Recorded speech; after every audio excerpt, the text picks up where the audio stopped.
and the Arab Spring captured the attention of the world. It also captured the attention of authoritarian governments in other countries who were worried that revolution would spread. To respond, they ramped up surveillance of activists, journalists, and dissidents who they feared would inspire revolution in their own countries. One prominent Bahraini activist who was arrested and tortured by his government has said that the interrogators showed him transcripts of his telephone calls and text messages.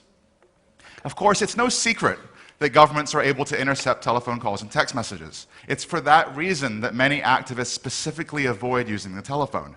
Instead, they use tools like Skype, which they think are immune to interception. They're wrong.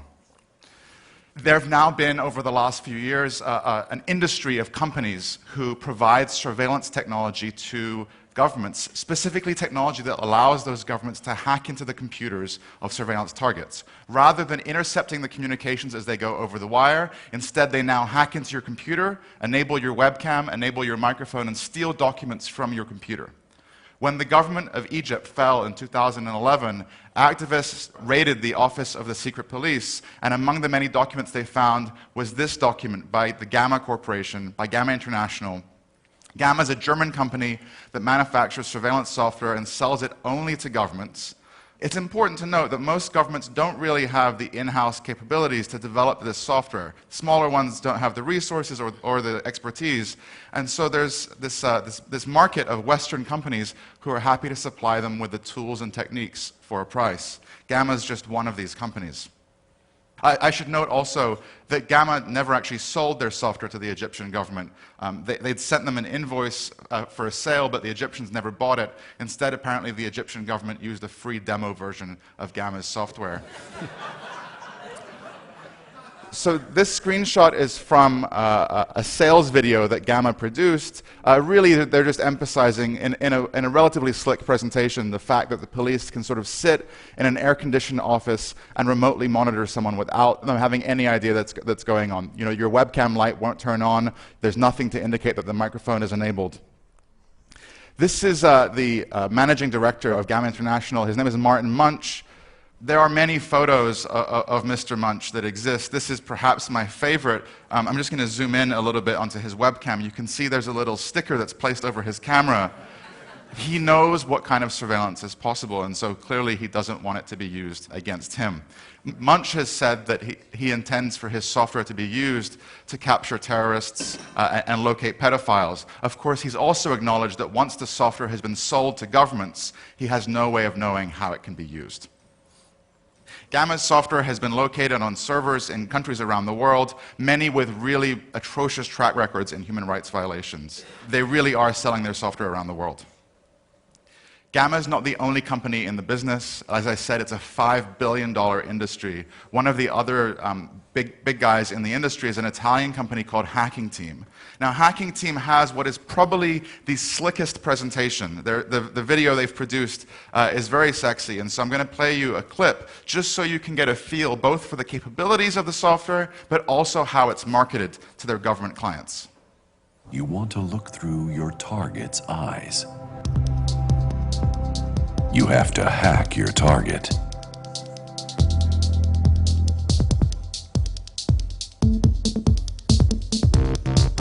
You have to hit many different platforms. You have to overcome encryption and capture relevant data.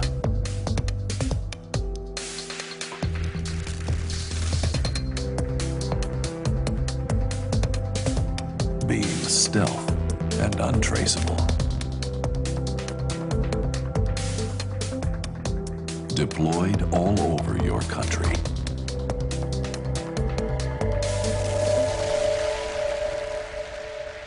Exactly what we do. So it would be funny if it wasn't true, but in fact, Hacking Team software is being sold to governments around the world. Last year we learned, for example, that it's been used to target Moroccan journalists by the Moroccan government. It's many countries it's been found in. So Hacking Team has also been actively courting the US law enforcement market. In the last year or so, the company has often opened a sales office in Virginia or in Maryland. The company's also hired a spokesperson. They've been attending surveillance industry conferences where law enforcement officials show up. They've spoken at the conferences. What I thought was most fascinating was they've actually paid for the coffee break at one of the law enforcement conferences earlier this year. I can't tell you for sure that Hacking Team has sold their technology in the United States. But what I can tell you is that they haven't sold it. It isn't because they haven't been trying hard. So, as I said before, governments that don't really have the resources to build their own tools will buy off-the-shelf surveillance software. And so for that reason, you see that the government of, say, Tunisia might use the same software as the government of Germany. They're all buying off-the-shelf stuff.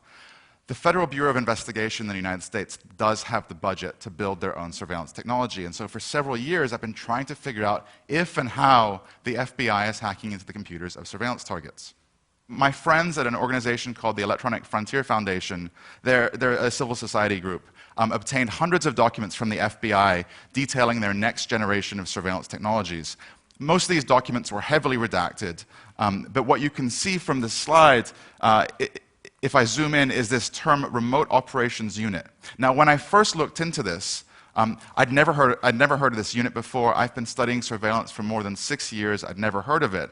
And so I went online and I did some research, and ultimately I hit the mother lode when I went to LinkedIn, the social networking site for job seekers.